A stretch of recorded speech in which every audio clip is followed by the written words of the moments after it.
Today I celebrate Bengali New Year as a Bengali housewife, like a Bengali way in my home. Hello everyone, this is Ivy. Welcome back to my channel. Isa's Diaries directed নতুন সকালে তোমাদের সকলকে warm welcome জানাই। আজকে হচ্ছে Bengali new year, মানে হচ্ছে পহেলা বৈশাখ। পহেলা বৈশাখের অনেক অনেক শুভেচ্ছা, অভিনন্দন, ভালোবাসা সকলকে। পয়লা বৈশাখের দিন আমরা বাঙালিরা যেভাবে সেলিব্রেট করি সেটা তোমাদের কাছে আজকে তুলে ধরার চেষ্টা করলাম। ছোট থেকে যেটা শিখে এসেছি সেগুলোই আমি সচরাচর নিজের জীবনে প্রতিফলন করে থাকি। আমার মা ঠাকুমাকে যা যা করতে দেখতাম আমি নিজেও সেগুলো করার চেষ্টা করি। অন্য কারোর কাছ থেকে বড় করা বা দেখে করা এই সমস্তগুলো করি না। নিজে যেমনভাবে ছোট থেকে বড় হয়ে এসেছি বা ছোট থেকে বড় হওয়া অবস্থায় যা যা শিখে এসেছি করে এসেছি সেগুলোই করি। তার মধ্যে একটা মোস্ট ইম্পর্টেন্ট পার্ট হচ্ছে এই দিনে, পয়লা বৈশাখের দিনে আমরা আমাদের নতুন জামা উদ্বোধন করি। পুরাতন জামা পরি না, কেউই পরি না। আর পয়লা বৈশাখ মানে হচ্ছে বাঙালির প্রথম নতুন বছরের নতুন দিন। এই দিনকে আমরা বাঙালি খাবার দাবার খাই, ঘরটাকেও সুন্দর করে সাজাই। তার জন্য আজকে একটা নতুন বেডশিট পাতলাম। এটা হচ্ছে কটকি বেডশিট, এটা আমি পুরী থেকে কিনেছিলাম। ভীষণ সুন্দর, কালার কম্বিনেশনটা খুব সুন্দর আর প্রিন্টটা একদম ইউনিক। আর ছোটোবেলায় একটা জিনিস খুবই করতাম, সেটা হচ্ছে হালখাতা করা। দোকানে দোকানে গিয়ে হালখাতা করা হতো এবং প্রত্যেকটা দোকান থেকে রীতিমতোভাবে মিষ্টির প্যাকেট পাওয়া যেত এবং কোনো কোনো দোকানে তো কোল্ড ড্রিঙ্কস আইসক্রিমও খাওয়াতো। সেগুলো যেন উপরই পাওনা এবং তার আনন্দেই আলাদা। বিকালের দিকে সবাই মিলে রেডি হয়ে চলে যেতাম হালখাতা করতে, এই দোকান সেই দোকান ঘুরে বেড়ানো, যেটা এখন অতীত হয়ে গেছে, কারণ এখন আর হালখাতা জমানা তো নেই। কিন্তু কি বলবো, সেই দিনগুলো এখন খুব মনে পড়ে। মনে হয় যেন সেই দিনগুলো একটা ভীষণ সুন্দর একটা চ্যাপ্টার ছিল নিজের জীবনের মধ্যে। যাই হোক, সময়ের সাথে সাথে অনেক কিছুই পরিবর্তন হয়ে যায় এবং আমাদের অনেক কিছুই নিজেদেরকে পরিবর্তন করে নিতে হয় বা অনেক কিছু নতুন নতুনও মানতে হয় বা নতুন নতুনও করতে হয়। কিন্তু একটা জিনিস একদমই চেঞ্জ হয় না, সেটা হচ্ছে নতুন জামা কাপড় পরা এবং ভালো খাওয়া দাওয়া করা। এটা কিন্তু আমরা বাঙালি নববর্ষ উপলক্ষে করেই থাকি এবং এই দিনটা আমরা ছুটি, সমস্ত জায়গা থেকেই ছুটি পেয়ে থাকি। আর সব থেকে বড় কথা, এই দেখো কি সুন্দর লাগছে বেড কভারটা পাতার পর বিছানাটা। আর একটা টান টান বিছানা আমার প্রচণ্ড পছন্দ। তার জন্য আমার বিছানায় দেখবে একটা পর্যন্ত কুঁচি থাকবে না। আমি যখনই কোনো বেড কভার পাতি একদম টান টান করে পাতি। আমার ভীষণ পছন্দের ওটা। আমি ছোটোবেলা থেকেই নিজের বেডটা নিজে এইভাবে পরিষ্কার করার জন্য, মানে পরিষ্কার করতাম আর কি। শুধু আমারটা বলে নয়, আমার মা বাবার রুমেরটা, আমাদের রুমেরটা, ঠাকুমার রুমেরটা, সব ঘরের বেড কভারগুলো আমি টান টান করতাম। আমার এটা বরাবরের অভ্যেস এবং খুব পছন্দ একটা জিনিস। যাই হোক, যেটা বলছিলাম, আমরা পয়লা বৈশাখের আগে যে জামা কাপড়গুলো কেনাকাটা করি সেগুলো হচ্ছে তোমার ঘরে পরা জামা কাপড়। আর পুজোর সময় যেটা করি সেটা হচ্ছে একটু বাইরে পরার ভালো দামি জামা কাপড়, এটাই ন্যাচারালি হয়। আর পয়লা বৈশাখের আগে আমাদের এখানে কি হয়, সেল চলে, 1 মাস বা 15 দিনের মতো সেল চলে এবং সেই সেলে আমরা অনেক কিছু কেনাকাটা করে থাকি। যদিও আমি এবছর কিছু কেনাকাটা সেরকম করিনি, এবছর আমি প্রচুর গিফটস পেয়েছি আর তার জন্য আর কিছু কেনাকাটা করার প্রয়োজন হলো না। তো বাপের বাড়ি শ্বশুরবাড়ি থেকে পাওয়া অনেক গিফট, সেগুলো আমি পরে তোমাদেরকে দেখাবো। এখন আপাতত হাতের কাজটা শেষ করিনি, কারণ আমাকে আজকে সকাল সকাল চান করতে হবে, দেন পুজো করতে হবে আর নতুন জামা কাপড় পরে পুজো করি ঠাকুরকে ভালো করে আজকের দিনে। তো তার আগে চান করতে যাওয়ার আগে কিছু কাজ আমি সেরে নিলাম। যেমন হচ্ছে তোমার রান্না বান্নার দিকটা যতটুকু করবো সেটা একটু এগিয়ে নিচ্ছে। আজকে ভাবছি একটু ফ্রাইড রাইস করবো। ওই যা হয়, বাঙালিরা নতুন বছর নতুন দিনে একটু নতুন খাওয়া দাওয়া হবে, এইটুকুই তো পাও না, তাই না? আর তার আগে তোমরা একটু ঝটাপট লাইক করে দাও ভিডিওটা, আর প্লিজ ভিডিওটা একটু শেয়ার করে দাও। আর ভালো লাগলে কমেন্ট করে অবশ্যই জানিও কেমন লাগলো ভিডিওটা। আর যারা যারা নতুন নতুন জয়েন করছে চ্যানেলে, অবশ্যই সাবস্ক্রাইবটা করে নাও। সাবস্ক্রাইব না করলে চ্যানেলটা হোস্ট করে হারিয়ে যাবে আর দেখতে পারবে না। ভিডিও দেখার জন্য কিন্তু সাবস্ক্রাইব করে রাখাটা মাস্ট, বুঝেছো? আর এই দেখো, তোমার সাথে কথা বলতে বলতে মোটামুটি কাটা হয়ে গেল। গাজর, বিনস এগুলো কাটলাম, এগুলো দিয়ে একটা ফ্রাইড রাইস করবো। তার মধ্যে একটু ফুলকপি দেবো, একটু কাজু দেবো, একটু কিশমিশ দেবো। নিরামিষ ফ্রাইড রাইস যেটাকে বলে বা পোলাও বলতে পারো সেরকমই, কিন্তু ঠিক পোলাও নয়, কারণ আমি যে রাইসটা ইউজ করবো ওটা বিরিয়ানির রাইস ইউজ করব, মানে ফ্রাইড রাইসের যেটা রাইস সরু চালের রাইস সেটা ইউজ করব। আর আগে তো বানাতেই পারতাম না, এখন তো তাও মোটামুটি ভালোই বানাই বলতে গেলে। আমি মাঝে মাঝেই কোনো অকেশন থাকলে চেষ্টা করি বানাতে, কারণ আমার হাজব্যান্ড খেতেও খুব ভালোবাসে, ফ্রায়েড রাইস পোলাও এগুলো খেতেও খুব ভালোবাসে। আমি আর আমার মেয়ে অতটা পছন্দ করি না, আমাদের আবার এমনি নর্মাল ভাতটাই বেশি পছন্দ খাবারের মধ্যে।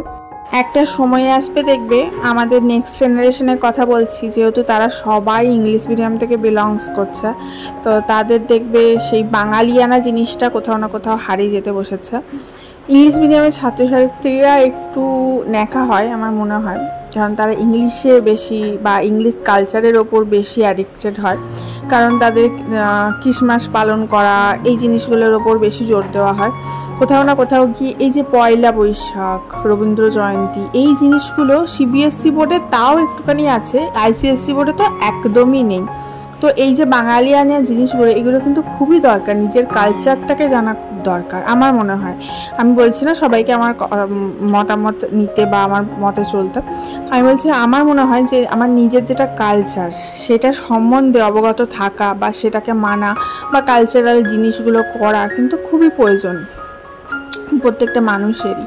তার জন্য আমি চেষ্টা করি যতটুকু আমি পারবো, আমার মা ঠাকুমার কাছ থেকে যতটুকু দেখেছি শিখেছি ততটুকু করার, কারণ এই কালচার জিনিসটা সাউথ ইন্ডিয়ায় গেলে খুব ভালোভাবে দেখা যায়। তারা নিজেদের কালচারকে খুব ভালোভাবে রিপ্রেজেন্ট করে, খুব ভালোভাবে ফলো করে এবং খুব ভালোভাবে মেনটেন করে। যাই হোক, এইসব করতে করতে আমার ঘরটা মোছা হয়ে গেল, আমি ঝটাপট চানটা করে আসি, বুঝলে। চানটা করে এসে পুজো করব, তারপরে পুজো করে রান্নাটা বসাবো। আজকে পুজো না করে চান না করে রান্না বসাবো না, এবং একটু আলতা পরবো। আমরা বাঙালিরা যে কোনো অনুষ্ঠানে বা যে কোনো ভালো অনুষ্ঠানে বলতে পারো বা যে কোনো সুখময় দিনে বলতে পারো, আমরা একটু আলতা পরে থাকি, কারণ এটা আমাদের কালচার। আলতা পরাটাকে আমরা নিজেদের কালচার মনে করি, সিঁদুর, শাঁখাপলা এই সমস্তগুলো পরা মনে করি। তার জন্য আজকে একটু আলতা পরবো। হাতে পায়ে আমার আলতা এখনও রয়েছে খানিক, আর একটু তবু তার উপরে পরবো। চলো দেখা যাক, চানটা করে আসি, তারপরে তোমাদের সাথে দেখা করছি। তার আগে আমি একটু মুখে ফেস ওয়াশ করে নেবো। মুখটা প্রচুর পরিমাণে ক্লিনজ করা খুব দরকার হচ্ছে, কারণ খুব অয়েলি হয়ে গেছে। এখন এতটা গরম রোদ রয়েছে না, মুখটা প্রচুর পরিমাণে অয়েল হয়ে যাচ্ছে। গ্রীষ্মকালে আমার মুখটা খুব পরিমাণে অয়েলি হয়ে যায়, আর শীতকালে প্রচুর রাফ হয়ে যায়। আমার স্কিনটা না মিক্স স্কিন।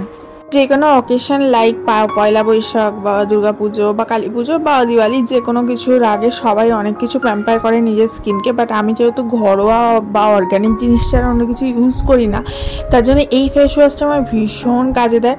এটা খুব সুন্দর স্ক্রাব হয়ে যায় একদম। এর মুখের মধ্যে একটা হালকা সফট সিলিকনের ব্রাশ লাগানো আছে, যেটা দিয়ে ফোম হয়ে ফেস ওয়াশটা বেরোয়, এবং সেটা দিয়ে খুব সুন্দর এইভাবে ঘষলে না ব্ল্যাক হেডসগুলো পর্যন্ত সুন্দর উঠে যায়, হোয়াইট হেডসগুলোও খুব সুন্দর উঠে যায়, দারুণ সুন্দর স্ক্রাব হয়ে যায়, আর মুখটা খুব স্মুথ আর সফট হয়ে যায়। যাই হোক, আমার হাজব্যান্ডকে বললাম তুমিও একবার এসো, তোমাকেও একটু ঘষে দিই, কারণ অ্যাজ ওয়েল অ্যাজ ওমেনের সাথে অ্যাজ ওয়েল অ্যাজ মেনদেরও কিন্তু স্কিনের খুব প্রয়োজন যে একটু কেয়ার করার।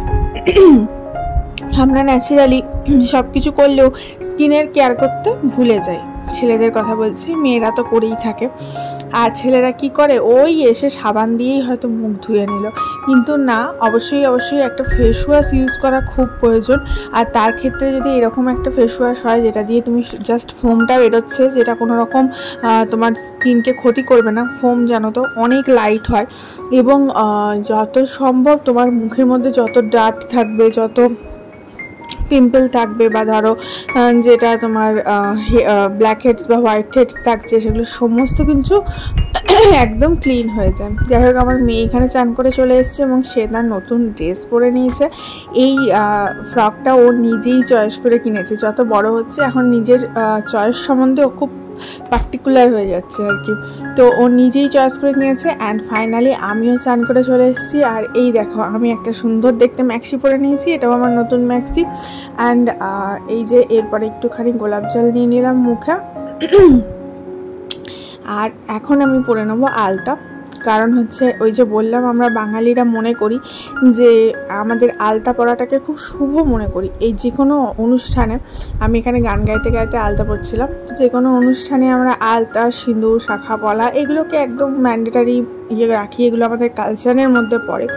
যারা যাদের কালচার থেকে বিলং করে তারা তাদের কালচারটা সুন্দর বোঝে এবং সুন্দরভাবে মেনটেন করে। তো এটা আমাদের কালচার। তার জন্য আজকে যেহেতু পয়লা বৈশাখ, তার জন্য আমি চওড়া করে সুন্দর করে আলতা পরে নিলাম এবং আজকে ঠিক করেছি আলতাটা একটু ডিজাইন করে পরবো। গতকাল নীল ষষ্ঠী ছিল, দুদিন আগে, তখন আলতা পরেছিলাম নর্মালভাবে। আজকে একটু ভি শেপ দিলাম আঙুলের কাজটা এবং সাইডগুলো একটু গোল গোল করে দেবো, ডিজাইন দেবো। তো ফুল ভিডিওটা আমি আমার মেম্বারশিপে আপলোড করছি, সেখানে দেখে নিও। আর এখানে জাস্ট একটুখানি অংশ তুলে ধরলাম। যাই হোক, ওখানে মেয়ে একটু খেলা করছে, ওর সমস্ত কিছু হয়ে গেছে। আর এদিকে আমারও হয়ে গেছে, এরপরে হাজব্যান্ড মশাই করে এলেই হবে। আর এইখানে হচ্ছে আমি আমার আংটাগুলো পরে নিচ্ছি, পায়ে বুড়ো আঙুলের আংটাগুলো। এগুলো যেহেতু পরে আছি, ওটা পরেই আছি, খুলিনি। আর এই আংটাগুলো আলতা পরার আগে আমি খুলে রেখেছিলাম, না হলে এগুলোতে আলতা লেগে যাবে আর উঠতে চাইবে না। Final look is here. কেমন লাগছে জানিও। এই দেখো গোল গোল করে ডিজাইন করেছি মাঝখানটাও এবং সাইডগুলো, আর ওপরটা ভি আকৃতির ডিজাইন করেছে। অল্প সময়ের মধ্যে যতটুকু পারলাম ততটুকু করলাম। এবার চলো তোমাদেরকে দেখাই যে আমাদের কি কি হয়েছে। বাবুর এই একটা সেট হয়েছে, এটা হচ্ছে গেঞ্জি আর প্যান্ট। এটা আর একটা সেট, এটাও গেঞ্জি আর প্যান্ট। এগুলো সব নতুন। হ্যাঁ, আর আমি এবার বসে তোমাদের দেখাচ্ছি। এটা একটা ফ্রক হয়েছে রেড কালারের, রেড অ্যান্ড হোয়াইটের মধ্যে। ফ্রকও দুটো হয়েছে, ওটা একটা ছোটো সাইজ, মানে এখন ঠিক হবে। আর এটা একটু বড় সাইজ, সেম ডিজাইনের। এটা হচ্ছে অরেঞ্জের মধ্যে, এমন ইয়েলো লাগছে কালারটা, বাট অরেঞ্জের মধ্যে। আর এখানে রয়েছে ম্যাক্সি। এই ম্যাক্সিটা আমি কিনেছি ডিজাইন করা, দেখতে ভীষণ সুন্দর লাগলো। স্লিভলেসের ওপরে, পেছনে দড়ি বাঁধা আছে, সামনে পকেট আছে। আর এই সমস্ত গিফট যেগুলো দেখাচ্ছি, এগুলো সব আমাদের পাওয়া, শ্বশুরবাড়ি নিলে বাপের বাড়ির তরফ থেকে পেয়েছি। খুব সুন্দর। আর এই যে ম্যাক্সিটা দেখছো, এটা আমার খুব পছন্দের ম্যাক্সি। আর যেটা আমি পরে আছি এটাও নতুন। আর আমার মেয়ে এখন যেটা একটা দেখো পরে এসছে, ওটাও নতুন। আর এটা একটা কুর্তি পেয়েছি, এটা দেখো কুর্তিটা খুব সুন্দর। এটা হচ্ছে কালারটা ভীষণ মিষ্টি একটা কালার। আমি তোমাদের পরে দেখাই একবার, হ্যাঁ, তাহলে বুঝতে পারবে যে কীরকম লাগছে। এই দেখো কেমন লাগছে বলো, একদম স্লিভলেস। আর এত সুন্দর মিষ্টি না কালারটা, যে পরে ভীষণ সুন্দর মানিয়েছে। আমার তো ভীষণ সুন্দর লাগছে। আর একদম ফুল কটনের, তো ভীষণ কমফোর্টেবল, এই গরমের মধ্যে পরার জন্য খুব বেশি ভালো আর কি। আর এইটা পেয়েছি, এটা একটা বেড কভার, এটাও পাওয়া গিফট। যাই হোক, কে কী দিয়েছে আর ইন্ডিকেট করলাম না, ওই সব মিলিয়েই পেয়েছি, সবগুলোই দেখালাম একসাথে। আর এইটা হচ্ছে বেড কভারটা পিঙ্ক কালারের ওপর, তার উপরে হোয়াইট কালারের ছোট ছোট ব্লুজম ফ্লাওয়ার করা আছে। বেশ সুন্দর প্রিন্টটা, বেশ ভাল লাগছে দেখতে। অন্য কোনো একটা সময় পাতবো। যাই হোক, চলো এবার লাঞ্চে যাওয়া যাক, লাঞ্চে বসা যাক, খুব খিদে পেয়ে গেছে। এটা একটা মিক্স ফ্রাইড রাইস করেছিলাম, ফুলকপি, গাজর, বিনস, তার মধ্যে তোমার কাজু, কিশমিশ সমস্ত কিছু ছিল।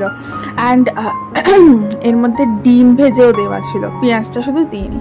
এখানে একটা প্লাস্টিকের চাটনি, আমের প্লাস্টিকের চাটনি ছিল, যেটা হাজব্যান্ড মশাই বানিয়েছে, ভীষণ টেস্টি। আর এখানে ছিল যথারীতি চিকেন কষা। ফ্রাইড রাইস, পোলাও তো চিকেন মাটন ছাড়া অসম্পূর্ণ, এটা থাকতেই হবে, ম্যান্ডেটারি। তো এই হচ্ছে আজকের আমাদের লাঞ্চের মেনু। আর তার সাথে ছিল, যেটা ছাড়া আমাদের বাঙালিদের পয়লা বৈশাখ অসম্পূর্ণ, সেটা হচ্ছে মিষ্টি দই আর বড় বড় রসগোল্লা। এই দুটো ছাড়া আমাদের বাঙালিদের পয়লা বৈশাখ অসম্পূর্ণ থেকে যায়। তো তার জন্য মিষ্টি দইটা কিনে আনা করেছিলাম। মিষ্টি দইটা হচ্ছে তোমার প্যাকেজিং মিষ্টি দই যেটা হয়, সেইটা কিনে আনা করেছিলাম, রেড কালারের। আমার খুব ভালো লাগে খেতে, রেড কালারের দই আমার এমনিই খুব পছন্দের। এইটা কিনে নিয়ে এসেছিলো আশীর্বাদের, খুব ভালো খেতে ছিল। আর আজকের ব্লগটা এখানেই শেষ করছি, আশা করি তোমাদের ভালো লাগবে। দেখা হচ্ছে আবার একটা নতুন ব্লগের সাথে। ততক্ষণ তোমরা সবাই ভালো থেকো, সুস্থ থেকো, হ্যাপি থেকো, ওকে। আর নিজের লাইফটাকে অবশ্যই অবশ্যই এনজয় করো। আর এই যে দেখো মিষ্টি দইটা একবার দেখিয়ে দিই তোমাদেরকে। এই দেখো, এটা কখনো কিনে খেও, বেশ ভালো লাগে।